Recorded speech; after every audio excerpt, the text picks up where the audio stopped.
This is a continuation of our social pressures. Specifically, this one's going to be alcohol related, right? Interesting. So the reason why I bring this one up is my family, notably younger sister, younger brother, and my older sister, and my parents. They like to drink. A lot. Yeah. So my parents drink wine, which is like they drink it with food. Like, oh, okay, that's fine. A glass a day keeps the doctor away, whatever.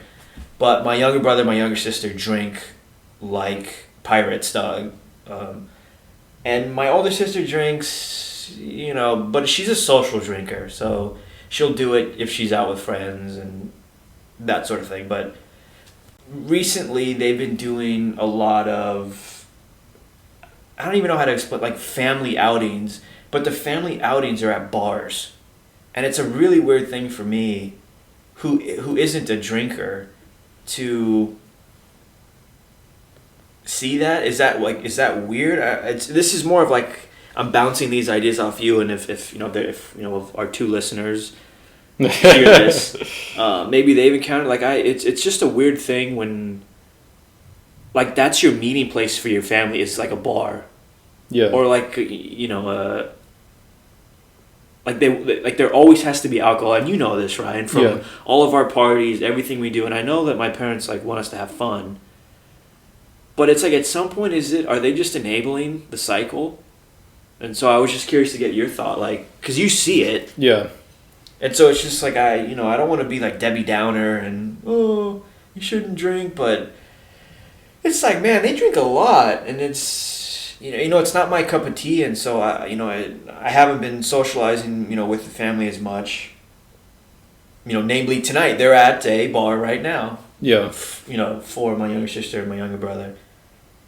Yeah, that's a tough conversation because it's like, where do you draw the line where it's like, okay, you guys are okay, but now you're like full blown alcoholics. You're taking it way too far. So I wouldn't say they're alcoholics yet, but it's just like, for me, I don't need alcohol to have a good time, and it seems like for them they need it. They need alcohol to have a good time, and I get it. You have fun when you drink a little bit, but there is no drink a little bit with them. They push it like pretty. It's just like there is no. Yeah, I'll have one or two drinks. It's like we're going IPAs and bust out the margaritas. Then we're taking shots.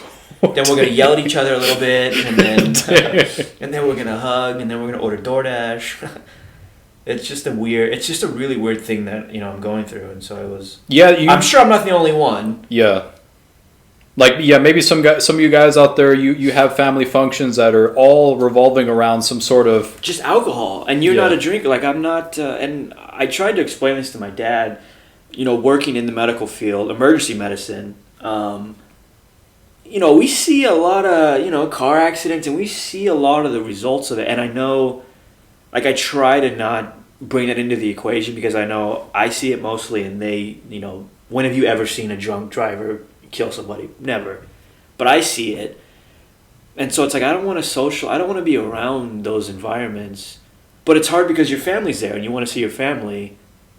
So it's this weird push and pull where it's like I don't want to be in that environment, but now I'm here and I'm not with my family, as a part of the unit type of thing. And sometimes they might bring social pressure on you. They're just like, for sure. like, Josh, my God, they do. He doesn't want to come this time again. How come you didn't want to come? Why are you being a bitch? Why don't you want to drink? Like, yeah, it's a really. So they use that social pressure against you to kind of like. And it's not bad. Like I'm not trying. They're not villains. They just they like to have a good time. And my younger brother at the bars, that's how he got his job. So he's been networking and getting out there, but it's just a weird thing as somebody who doesn't drink to see that like that's the meeting place for your family. It's just weird. Yeah, it's almost like how do you start to pivot out of that? Like, hey guys, instead of the bar, maybe let's go do this. Bowling why do you want to be lame? Like, can we get alcohol there? Like, actually, the bowling, you probably could at the bowling alley. I mean, I told him that. I told my dad because he was a little upset.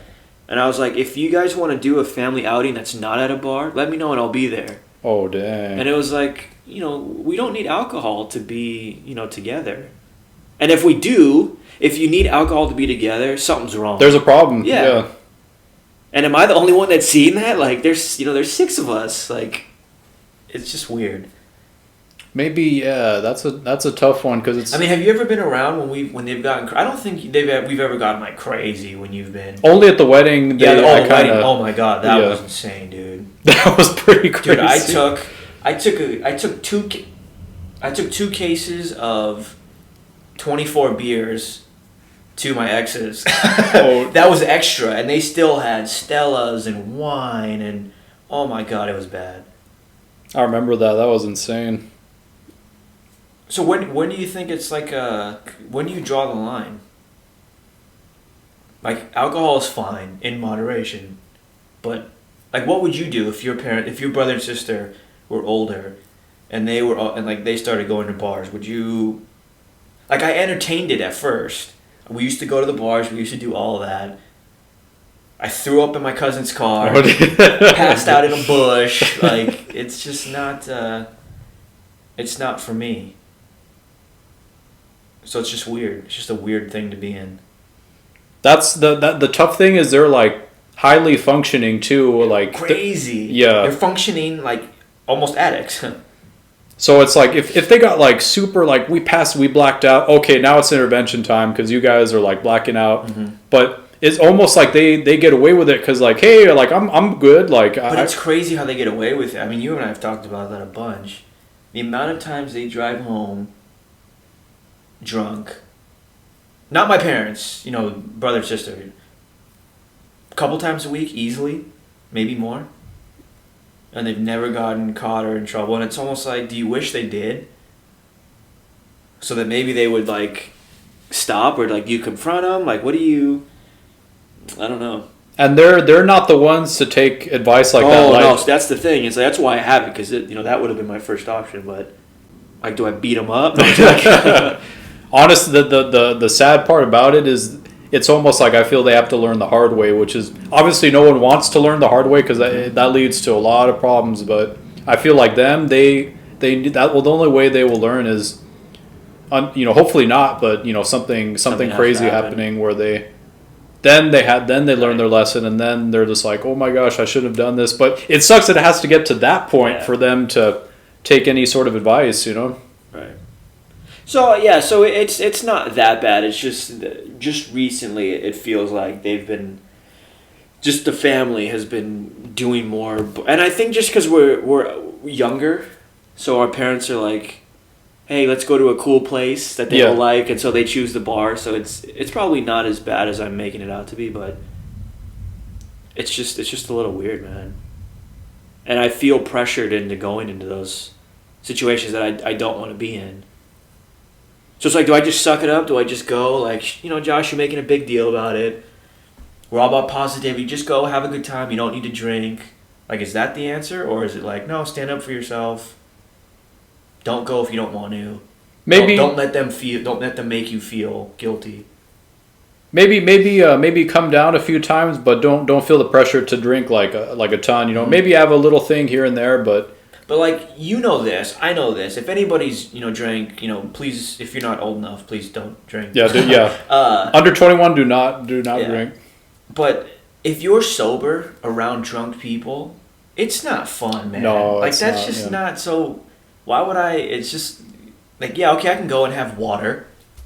Yeah, that's awesome. And then what? Everyone's drunk and they're laughing about stupid shit, and I'm just sitting there like, man, these guys are idiots. Like. It's gonna make me hate them more. That's a good. That's a very valid point right there.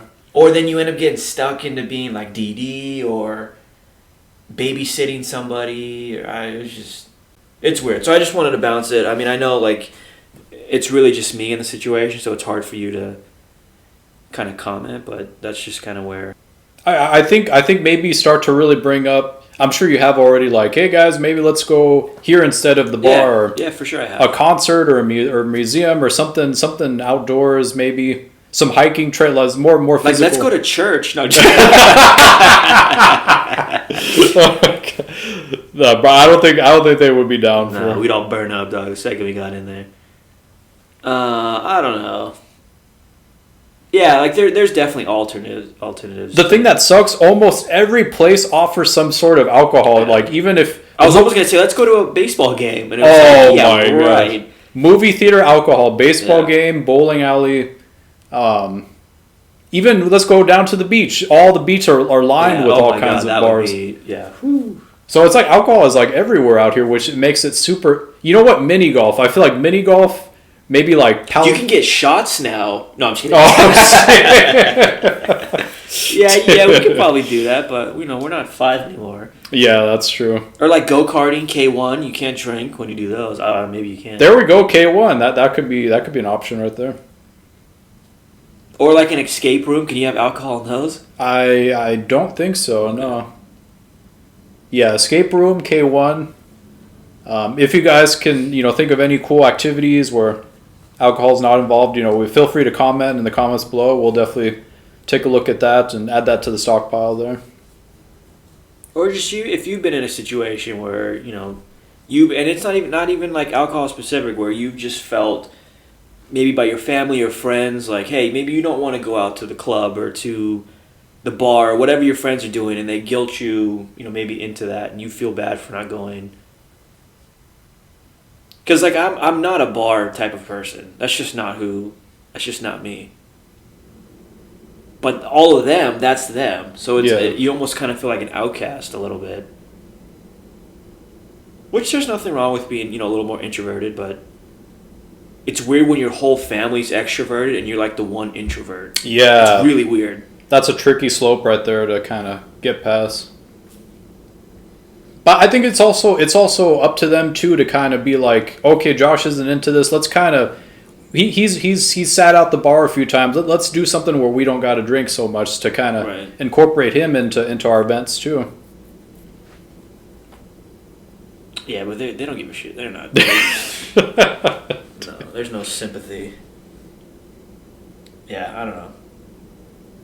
Interesting. It's not nothing bad. It's just I've been noticing it, a little bit more as I'm getting older. Because I wouldn't say that I'm like super introvert. I say I have extroverted days and introverted days. I'm like a hybrid. Yeah. If that's even a thing. Same here. Definitely. I totally feel you on that. Where like there's days where it's like, heck yeah, let's go do this, and other days where it's like, no, I just put my phone on, do not disturb. Yeah. And you saw me firsthand in Canada too, where it's like there's some days, hey, like let's go out dancing, bowling, and then there's other days where I like just close the door. I'm like, like, where'd Ryan go? Oh man, he just went down the street. He's just gone, man. He went to the Hoodoo Lounge. Yeah, which there's nothing wrong with that. It's just like I said again, I don't want to sound like a record, but when you're like my siblings and my parents, all of them are extreme extroverts, like most popular in high school, most, best dressed. And then here I am, the drug dealer. Like, you know what I mean? Like, I wasn't in any of that stuff. But, yeah, so just, if you're, in that situation, you feel kind of alienated, don't be, don't be discouraged, or don't think you're wrong for being different or anything like that. It's nothing to be ashamed about. Yeah, just find ways that maybe everyone could be included in an event or some sort of outing where it's like alcohol is not the main contributor to the fun. There has to be something else that, hey, we're all having a good time, and it's not related to alcohol. And I think this is important. Like, pick your battles for sure. But don't be afraid to stand up for yourself. Like, if you don't want to do something, don't do it. Don't get mad. Don't cause a scene. That's what I need to get better on, is when they say, let's go drink, let's go do this. I have to come at it in like a more calm fashion of like, no, it's not, I'm okay. Thank you for the offer, but maybe we do this. Like, I could do that instead of like, no, man, why do you guys always have to drink? Like, I feel like I go towards the combativeness first, and I could maybe be more relaxed per se, but who knows. Now, also, anytime they just go out to dinner or some sort of social event, is alcohol always like in the mix somehow?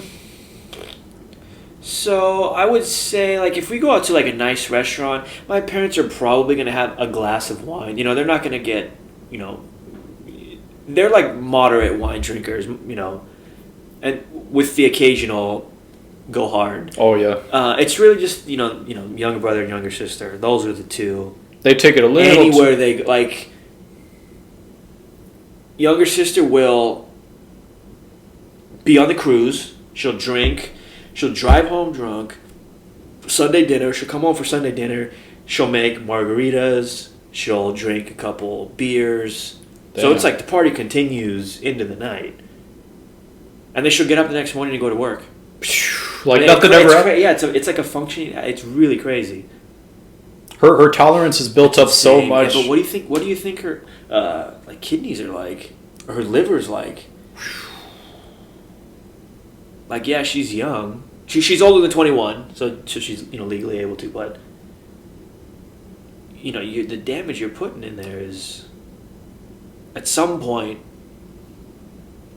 something's gonna give. That's the scary part. Is like you're taking advantage of your youth right now, because it's like, hey, we're young, we can get away with this. We're doing it every day, but eventually the toll will come, and it'll be like, hey, we've put a lot of abuse on that. Yeah. On a lot that of mileage liver. on the car. Yeah, a lot of mileage on the car, and now it's starting to get a little rickety, and you have to replace some parts in there. Yeah. So it's again, and we don't want to be Debbie down. Like we're all for having a good time, enjoy yourself. But it's for me specifically, it's gotten to the point where alcohol is a huge part of our family functions, and it's just become more noticeable. Like even like from a few years ago, huh? Like it's really ramped up the last few months. Yeah, definitely it has. And I don't know if that's like, and this is an even deeper thing. Is it just because like people don't like each other? Like there's like animosity, so it's just like, hey, we just we drink so we can be chill together. Like that's the only way we can coexist is by drinking, or is it just like, hey, we like to have a good time? That's maybe both. It could be a bit of both. Like, yeah. Hey, everybody comes home pissed off from work. Like, let's just drink so we don't kill each other. I don't know, maybe. But it's not like no one's throwing shit against the wall. Like it's there's no arguments. There's none of that. It's just alcohol is a key component. In our family. Which is weird because I'm sure there's people that are gonna, if they do listen, man, that's so awesome. I wish my parents went to the bar with us, but it's like, it's weird, man. And maybe it's just more weird for me because I'm just not a big drinker. I don't go to bars and stuff, but it was interesting when I went with you in Canada, because there was a few times we were out to dinner and like your brother was just like, hey man, like drink some more. You're just like, okay bro, I'm gonna take a break now. Like and they just kept going and going and going all through the trip. Well, I think we were there 7 days, and 7 days. It's like they don't take break. I remember he ordered. I don't know if you remember. He ordered us beers, and he bought the bigger size. Yeah, he did. That's right. And then I got the bill, and it was like $40-something US equivalent. It was like, excuse me, like, yeah, I'm not paying for, and I got stuck paying for it. Yeah, it was. Yeah, there was a lot. That's right. I forgot. Do you remember you broke the receipt machine? Yeah, that's right. Yeah. So if you don't know, in Canada, is this just bar specific, or was this like restaurant? Oh, all restaurants they do that. Yeah. So in the States, you give your card to the waiter, and they take it in the back and charge it whatever. In Canada, they give you a little machine, and you charge yourself right there, which I think is actually kind of cool. Yeah. Because they don't take your card away.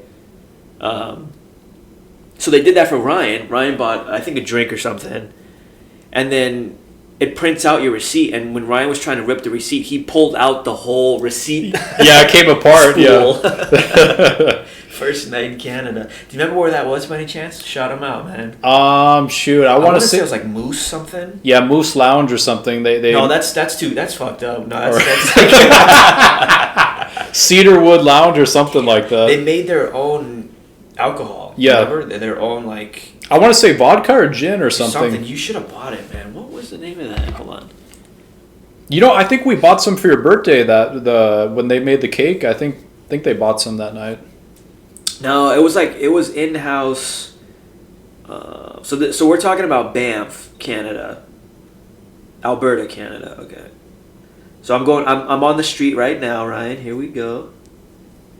So Banff Avenue. Was it called the Park Distillery? There we go. That's it. Park Distillery. Yeah. Shout out on Banff Avenue, man. They're still going strong 2 years later. That's dope. 6 days ago. Excellent atmosphere and great food and drinks. Accommodated our group of 12 easily. First night in Banff, we arrived and it was raining not so much. We decided to try it out. That's what we did first night too. But yeah. Yeah, so we don't want to harp on too long, and sound like old men, but just don't be pressured into doing things. And this is not just like we said, alcohol specific. Don't be pressured into doing things that you're not comfortable with, regardless of what the situation is. If you don't feel comfortable, don't do it, and don't feel bad for it. Yeah, especially if you know where you're coming from is from a deep place in the heart. You want everyone to be healthy, but it's hard to articulate that. Yeah. Like I'm a good articulator, I'm a good, speaker, but sometimes in my head I've got a really good way of putting it. And then when I try and explain it to my family, it comes off like I'm a retard. Oh, damn. In my mind it's like, all right, it's all pieced together, packaged. This is how you explain it to them about doing alternate things, and then when I talk to them, I'm just like, you guys fucking drink too much. That's it. That's enough. It comes out like that instead of eloquent and calm. What do they usually say when you try to say hey, you guys should take it easy a bit? Oh, it's like denial almost. Oh, damn. Like when they went to the Fifth, the rooftop bar, and I was like, you guys want to plan a family outing that's not at a bar? I'm there. Well, what's the problem? And I was like, and again, this is where I was having problems articulating, because sometimes I feel teamed up on when there's 5 of them and 1 of me, and they're like, what do you mean we don't drink that much? What are you talking about? So it's almost like I wish I had somebody else on my side to be like, no, you actually kind of do drink a lot. Yeah, you do. You're saying you don't, but yeah, you do. Look at the 1,000 corks you have over there from all the wine bottles. And that's true. How many beer bottles are in the recycle can right now? How much beer is in the outside refrigerator? Yeah, hopefully it doesn't have to get to a point where it's like, see, I told you guys, I told you so. I wouldn't do that, because they'd be the wrong people to do that too, but I don't want it to come to I told you so, I was right. I don't want it to be that way. Because that's just a crappy situation for everyone. Yeah, because something bad happened. Yeah. That's dumb. If you want that, that's dumb. Hopefully they can see the light, eventually, and before anything health related happens, I hope they can be like, hey, you know what, I should take it easy. My body's giving me some reactions. I should just really take it easy and maybe start working out, drinking more water, start working out a bit more, and detoxing a bit. But it sounds nice on paper, but for some people it's just not realistic. You know what I mean? Your dad can put some down. Yeah, good. Yes, he can. Yeah. And haven't you talked to him about it? Yeah, many times. So it's at some point you just kind of, what do you do? I'm sure it must be the same with smokers too, because certain smokers, it's okay, you guys should tone it down a bit, but it's almost it's a part of their personality. They just smoke all the time. And my uncle was a heavy smoker. And we did the whole, please stop, we love you, yada, yada, yada. Cool. Get the nicotine. Yeah, just he was a chain smoker, packs a day. And my cousin, she used to steal his packs. And he would just go buy new ones. Dang. He'd be like, oh, you took my 3 packs I just bought? Okay, no worries. I'll be back. I'm going to the store. You guys need anything? Dang. You just go buy another carton. And I was like, dang, you can only steal them for so long. What do you, I don't know. That's a whole other, ball game, but. Yeah, so any of you guys out there that are, going through something like this, just try to hang in there, have a lot of patience and love and support for the family, but just try to think of an angle where you can take them slowly away from, abusing alcohol or just drinking all the time to maybe something else. a fun activity that's. But if you can't do that, like if that's not an option, and whatever, like, fill in the blank, whatever it is has to be in those situations. Don't be afraid to, like, if you have to stop seeing them because they're doing that, then that's kind of what it is. Like, you have to stand up for yourself. You have to do what's right. Like, imagine if it was hard drugs. Like, there's probably families with that. Oh yeah. They're like, they're always doing heroin or cocaine whenever I come over. Yeah, now that's a dark place to be at. Because you want to see your family, you want to be with them, but if they're doing that, what kind of, like, you don't want to be around that. Yeah, sometimes it's best to kind of stand back and just kind of little distance, pick and choose when to come around. But yeah, guys, just feel free to comment below if you guys are going through anything like this. We want to hear your story and how you're battling that, how you're handling it, and we wish you a lot of strength because sometimes it takes a lot of patience to or suggestions. Maybe you've been in that situation and you've had a successful, situation, and you've got some tips, maybe for us. We'll take any tips and tricks you got because we definitely need it. But yeah, guys, we'll go ahead and sign off. Hope you guys have a great weekend. Yep, we'll see you next time. See you next time.